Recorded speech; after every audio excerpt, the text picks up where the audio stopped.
Assalamualaikum warahmatullahi wabarakatuh. Halo semuanya, perkenalkan nama saya Faika Zinika Farawi dan hari ini saya akan mempresentasikan materi mulai dari kelas 10, 11, hingga 12 untuk ujian sekolah bahasa Indonesia. Nah, total untuk jumlah materi yang akan kita bahas ada 6. Untuk di kelas 10 ada teks laporan hasil observasi dan hikayat, di kelas 11 ada teks berita dan juga teks resensi, dan untuk di kelas 12 ada ensiklopedia dan teks prosedur kompleks. Nah, di sini kita mulai untuk materi kelas 10 yang berisi teks laporan hasil observasi dan hikayat. Nah, di sini ada teks laporan hasil observasi atau teks LHO. Kita mulai dari definisi dari teks LHO itu sendiri. Jadi teks LHO itu adalah teks yang menjelaskan atau menjabarkan informasi dari hasil pengamatan suatu makhluk hidup, peristiwa, alam, objek, dan keadaan sosial secara rinci dan detail yang bersifat menginformasikan agar mendapat pengetahuan atau wawasan bagi penulis juga pembaca. Nah, ada pula tujuan dari penulisan teks laporan hasil observasi, yaitu memberikan informasi yang jelas dan akurat tentang suatu objek. Selain itu, menambah pengetahuan pembaca, dan yang terakhir adalah mendokumentasikan hasil pengamatan secara faktual. Nah, ada pula dari struktur teks LHO, yaitu yang pertama, pernyataan umum atau definisi umum, yaitu berisi informasi umum dari objek yang diobservasi. Yang kedua ada deskripsi, bagian atau isi. Nah, di sini adalah inti dari hasil observasi, bersifat klasifikasi dan deskripsi. Dia akan menjelaskan masalah secara spesifik. Nah, yang terakhir yaitu deskripsi manfaat, berfungsi sebagai penutup laporan, sebagai manfaat dari teks laporan, dan sebagai simpulan. Nah, selanjutnya di sini ada ciri kebahasan yang digunakan di dalam teks laporan hasil observasi. Yang pertama yaitu menggunakan kalimat definisi seperti adalah, merupakan, yaitu, dan lain-lain. Selain itu juga menggunakan istilah teknis atau ilmiah sesuai bidang yang dibahas. Nah, biasanya di sini yang dimaksud adalah menggunakan bahasa Latin jika misalnya kita di dalam sains. Nah, yang ketiga, menggunakan kata benda yang bersifat umum dan merujuk pada jenis. Yang keempat, menggunakan kata kerja aktif untuk menjelaskan perilaku, yaitu kata penghubung yang logis. Dan yang terakhir adalah menggunakan kalimat yang bersifat faktual dan objektif. Nah, di sini ada juga langkah-langkah untuk menyusun teks laporan hasil observasi. Yang pertama, kita harus menentukan objek yang akan diamati. Nah, yang kedua, kita akan mengumpulkan data-data melalui pengamatan langsung terhadap objek yang akan kita amati tersebut. Nah, yang ketiga adalah mencatat hasil pengamatan secara detail. Nah, yang keempat, mengklasifikasikan hasil pengamatan, lalu menyusun kerangka laporan sesuai struktur. Nah, yang keenam, mengembangkan kerangka menjadi teks yang lengkap. Selain itu, kita akan melakukan penyusunan atau editing. Nah, kita masuk ke dalam materi kedua di dalam kelas 10, yaitu materi hikayat. Nah, di sini adalah pengertian hikayat, yaitu karya sastra lama berbentuk prosa berisi cerita fiksi yang berasal dari sastra Melayu. Nah, hikayat sendiri ini merupakan salah satu bentuk sastra klasik atau kesusastraan lama yang berkembang sebelum masuknya pengaruh sastra barat ke Indonesia. Nah, di sini ada pula ciri-ciri dari teks hikayat. Yang pertama, pengarangnya tidak diketahui atau tidak mencantumkan nama di dalam karyanya tersebut atau anonim. Yang kedua ada istana sentris. Nah, itu artinya cerita tersebut berpusat pada kehidupan istana atau kerajaan. Nah, selain itu ada mengandung unsur fantasi atau fiksi. Nah, di dalam hikayat itu banyak hal-hal ajaib dan tidak masuk akal.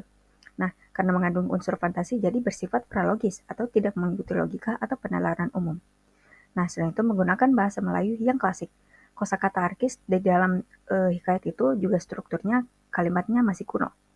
Nah, selain itu adalah strukturnya tidak ketat. Nah, maksudnya di sini adalah arus cerita di dalam hikayat tersebut bisa berlompat-lompat. Nah, selain itu, hikayatnya pasti memiliki ajaran moral atau didaktis. Jadi, terdapat pesan moral atau pengajaran yang disampaikan di dalam hikayat tersebut. Nah, di sini juga ada jenis-jenis dari hikayat. Yang pertama ada hikayat pahlawan atau kepahlawanan. Contoh dari hikayat itu adalah hikayat Hang Tuah. Nah, selain itu adalah hikayat keagamaan atau religi. Contohnya hikayat seperti yang menceritakan nabi-nabi. Nah, setelah itu adalah hikayat raja-raja. Contohnya hikayat raja-raja Pasai. Dan yang terakhir adalah hikayat romansa atau percintaan. Contohnya hikayat Indra Bangsawan. Nah, selain itu ada pula struktur dari teks hikayat itu tersendiri. Jadi ada orientasi atau pengenalan tokoh, latar, dan situasi awal di dalam hikayat. Dan selain itu adalah komplikasi atau munculnya konflik atau masalah. Biasanya di dalamnya juga di situ ada kompleksitas dari masalah. Nah, selain itu pasti selalu ada resolusi atau penyelesaian konflik itu sendiri. Nah, selain itu ada koda atau penutup yang berisi amanat atau pesan moral yang biasanya tidak selalu tertulis di dalam hikayat. Nah, di sini ada kaidah kebahasaan dari hikayat. Yang pertama yaitu menggunakan konjungsi urutan waktu, yaitu penghubung atau penunjuk waktu. Nah, yang kedua adalah menggunakan majas. Di sini ada 5 majas. Yang pertama yaitu majas antonomasia, atau majas yang menyebut seseorang berdasarkan ciri atau sifatnya yang paling menonjol. Yang kedua adalah majas personifikasi. Nah, di sini personifikasi itu menyatakan benda mati ataupun benda atau maupun hewan, tumbuhan sebagai sesuatu yang seolah-olah bersifat seperti manusia. Yang kedua yaitu majas simile. Majas simile itu adalah membandingkan suatu hal dengan hal lainnya. Yang keempat adalah metafora. Metafora itu menggunakan kata atau kelompok kata untuk mewakilkan hal lain yang bukan sebenarnya. Nah, yang terakhir yaitu majas hiperbola. Nah, hiperbola itu sendiri adalah gaya bahasa yang mengandung pernyataan dengan cara melebih-lebihkan sesuatu dari yang sebenarnya. Nah, yang keenamnya itu adalah nilai-nilai dalam hikayat. Yang pertama adalah nilai moral yang biasanya berisi kebaikan melawan kejahatan. Yang kedua adalah nilai sosial, gambaran struktur dari masyarakat. Nah, yang ketiga adalah nilai budaya yang biasanya berisi adat istiadat dan tradisi. Nah, yang keempat adalah nilai religi yang mengajarkan agama dan keyakinan. Nah, kita masuk ke dalam materi yang dijelaskan di dalam kelas 11, yaitu ada teks berita dan juga teks resensi. Nah, kita akan mulai di pengertian teks berita itu sendiri. Nah, teks berita itu adalah teks yang berisi laporan mengenai peristiwa atau kejadian yang aktual serta penting untuk diketahui masyarakat. Nah, jadi struktur berita pertama adalah headline atau judulnya, judul singkat yang menarik dan mencerminkan isi berita tersebut. Nah, yang kedua adalah lead atau teras berita, bagian pembuka yang memuat informasi penting yang biasanya menggunakan 5 W dan 1 H, what, who, when, where, and how. Nah, kalau misalnya di bahasa Indonesia itu kita ketahuinya sebagai adik Simba. Apa, di mana, kapan, siapa, mengapa, bagaimana, dan ya. Nah, yang ketiga itu adalah body atau isi berita tersendiri. Nah, di dalamnya itu adalah penjelasan lebih lanjut dari lead, memuat detail peristiwa secara lengkap. Nah, yang terakhir adalah tail atau penutup berita yang berisi informasi tambahan, biasanya kurang penting atau kadang bisa dihilangkan. Nah, kita masuk ke dalam ciri-ciri dari teks berita. Yang pertama yaitu bersifat faktual, tentu saja berdasarkan fakta. Yang kedua, menggunakan bahasa yang lugas dan baku. Selain itu ada disusun secara kronologis dan berisi informasi faktual atau yang teraktual atau yang terbaru. Dan yang terakhir yaitu mengandung unsur 5W plus 1H atau adik Simba. Nah, yang keempat adalah kaidah kebahasan dari teks berita. Yang pertama yaitu menggunakan kalimat langsung dan tidak langsung. Yang kedua, banyak memakai kata kerja aksi dan kata kerja mental. Yang ketiga, menggunakan konjungsi temporal, kemudian setelah itu, dan selanjutnya, dan lain-lain. Nah, yang terakhir yaitu menggunakan kata keterangan waktu dan tempat untuk menjelaskan peristiwa tersebut. Nah, terakhir untuk teks berita adalah langkah-langkah menyusun teks berita. Yang pertama, kita akan menentukan peristiwa yang akan diberitakan. Nah, setelah itu kita kumpulkan data dan fakta yang bersifat faktual dan juga aktual. Yang ketiga, tentukan sudut pandang dan struktur penyampaian. Nah, yang keempat, susun teks berita ini dengan unsur 5W plus 1H atau adik Simba. Nah, yang terakhir adalah menggunakan bahasa yang jelas dan menarik. Nah, kita masuk ke materi kedua di kelas 11, yaitu teks resensi. Yang pertama, pengertian dari teks resensi adalah teks yang berisi ulasan atau penilaian terhadap suatu karya, seperti buku, film, drama, atau lagu, dengan tujuan memberikan gambaran kepada pembaca mengenai isi dan kualitas dari karya tersebut. Nah, ada pula dari tujuan teks resensi yaitu memberikan informasi kepada pembaca tentang isi karya. Yang kedua, memberikan pertimbangan kepada pembaca apakah layak atau tidak karya itu untuk dinikmati. Yang ketiga, menyampaikan kelebihan dan kekurangan karya di dalam teks tersebut. Nah, yang keempat, mengembangkan kemampuan berpikir kritis dan analitis baik untuk penulis atau pembaca. Nah, selanjutnya di teks resensi adalah struktur dari teks resensi. Yang pertama adalah identitas karya. Di dalamnya ada judul, pengarang, penerbit, tahun terbit, serta jumlah halamannya. Yang kedua adalah orientasi atau gambaran umum tentang karya yang diresensi. Nah, yang ketiga adalah sinopsis, yaitu ringkasan isi karya secara keseluruhan. Yang keempat adalah analisis atau ulasan terhadap unsur-unsur karya, seperti tema, alur, tokoh, setting, dan lain-lain. Nah, yang terakhir adalah evaluasi, yaitu penilaian kelebihan dan juga kekurangan dari karya tersebut. Nah, yang keempat di sini adalah ciri-ciri dari teks resensi, yaitu diberikan ulasan terhadap karya tertentu. Yang kedua, memuat opini atau penilaian dari penulis resensi. Dan yang ketiga adalah disampaikan secara objektif dan disertai alasan yang logis. Dan terakhir, menggunakan bahasa yang jelas, padat, dan komunikatif. Nah, terakhir untuk teks resensi adalah kaidah kebahasan. Yang pertama, menggunakan konjungsi penyebab akibat, seperti karena atau sehingga. Yang kedua, menggunakan kata sifat untuk memberi penilaian, seperti bagus, menarik, membosankan, keren, dan lain-lain. Yang ketiga, menggunakan kata kerja opini, seperti menilai, menganggap, atau mengomentari. Yang terakhir adalah menggunakan kalimat yang kompleks. Nah, kita masuk ke dalam materi untuk grade 12. Nah, yang berisi adalah teks prosedur kompleks dan juga ensiklopedia. Nah, kita masuk di dalam teks prosedur kompleks. Yang pertama adalah pengertian dari teks prosedur kompleks, yaitu teks yang menunjukkan tahapan, langkah, proses membuat, mengajukan, serta mengoperasikan sesuatu melalui serangkaian langkah yang sistematis dan berurutan.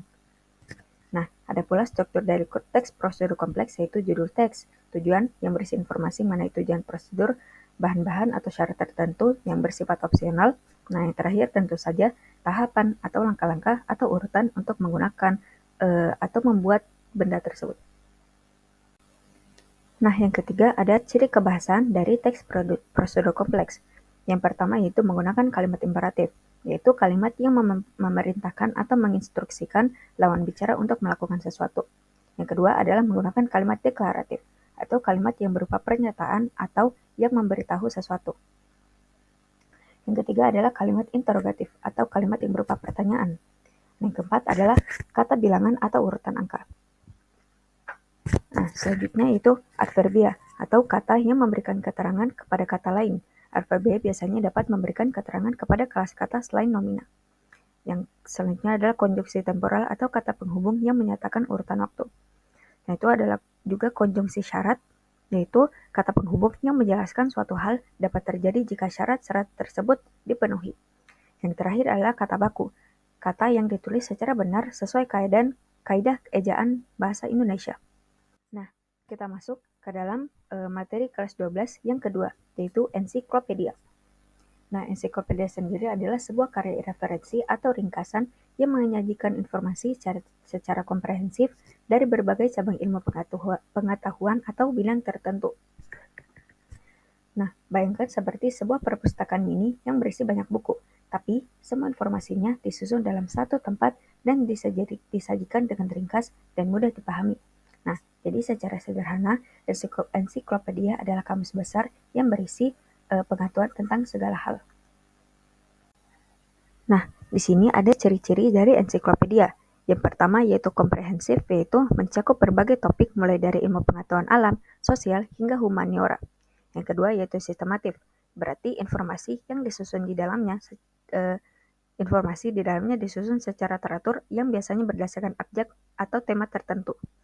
Yang ketiga ada otoritatif, yaitu informasi yang disajikan berasal dari sumber yang terpercaya dan ditulis oleh para ahli di bidangnya. Yang terakhir yaitu aktual, tentu adalah informasi yang selalu diperbarui agar sesuai dengan perkembangan ilmu pengetahuan dan teknologi. Nah, di sini ada juga manfaat dari ensiklopedia, yaitu sumber informasi yang cepat dan mudah. Jadi, ketika kita ingin mencari tahu tentang suatu topik, ensiklopedia bisa jadi rujukan pertama yang bisa sangat berguna. Nah, kedua yaitu memperluas pengetahuan. Tentu dengan membaca ensiklopedia, kita dapat belajar tentang berbagai hal yang sebelumnya kita tidak ketahui. Nah, yang terakhir yaitu sebagai bahan referensi. Ensiklopedia sendiri juga sering digunakan sebagai bahan acuan untuk tugas sekolah, kuliah, atau pekerjaan. Nah, di sini adalah contoh dari ensiklopedia. Yang pertama adalah ensiklopedia umum, yaitu mencakup berbagai bidang ilmu pengetahuan. Contohnya itu Ensiklopedia Britannica. Nah, yang kedua adalah ensiklopedia khusus yang memfokuskan pada bidang ilmu tertentu, seperti ensiklopedia kedokteran, teknologi, atau sejarah. Nah, di sini adalah perbedaan dari ensiklopedia dengan kamus. Yang pertama, yang fiturnya itu adalah cakupan ensiklopedia lebih berisi informasi tentang berbagai topik. Nah, kamus sendiri adalah definisi dari kata. Nah, yang kedua adalah detail. Nah, di dalam ensiklopedia itu penjelasannya bisa lebih rinci. Nah, kalau di kamus, definisinya itu biasanya singkat. Nah, yang terakhir yaitu susunan. Dan ensiklopedia itu berdasarkan abjad atau tema, sementara kamus tentu hanya berdasarkan abjad. Nah, mungkin sekian dari presentasi saya. Terima kasih telah mendengarkan dan mohon maaf bila ada kekurangan. Terima kasih. Wassalamualaikum warahmatullahi wabarakatuh. Bye-bye.